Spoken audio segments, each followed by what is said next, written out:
ஓம் அமிர்தேஸ்வரி நமக.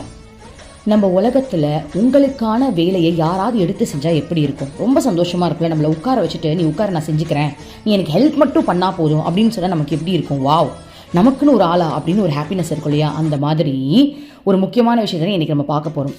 ஆசிரமத்தில் சனிக்கிழமை பிரம்மச்சாரிகளை அம்மா மெடிடேஷன் பண்ண வைப்பாங்களாம். அந்த வகையில் அவங்க எல்லாரும் அன்றைக்கி விரதத்தோடு மெடிடேஷன் பண்ணுவாங்களாம். பண்ணும்போது அவங்களுக்கு பசி வந்துடுமே அப்படின்னு அம்மாவே தன்னுடைய கையால் சமைச்சு எல்லாருக்குமே சாப்பாடு போடுவாங்க. இது எப்பயும் நடந்த கதை. ஓகே, அது அப்போ அந்த காலத்தில், இப்போ இல்லை. ஓகே, அம்மாவோட கையாலே சமைச்சு சாப்பாடு போடுவாங்களாம்.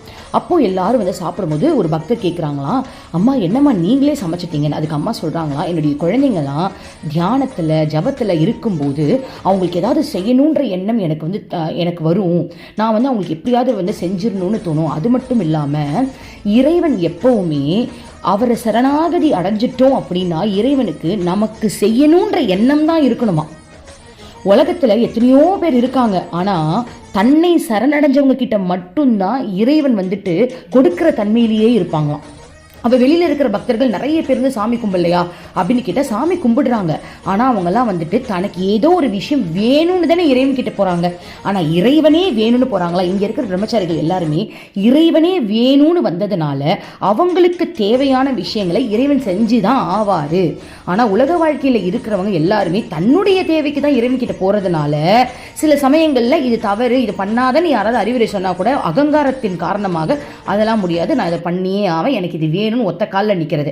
அப்போ நல்லது கெட்டதை அறிஞ்சு புரிஞ்சு வாழ்ந்து இறைவன்கிட்ட சரணடையும் போது உங்களுக்கான தேவைகள் அனைத்தையும் இறைவன் பூர்த்தி செய்வாராம். ஆனால் அகங்காரத்தில் எனக்கு தேவையானதை தான் நான் கேட்பேன், எனக்கு இந்த இடத்துல வேலை வாங்கி கொடுத்துருங்க, எனக்கு தெரியாது அப்படின்னு இறைவன் கிட்ட போய் கேட்டால் இறைவன் என்ன பண்ணுவார்?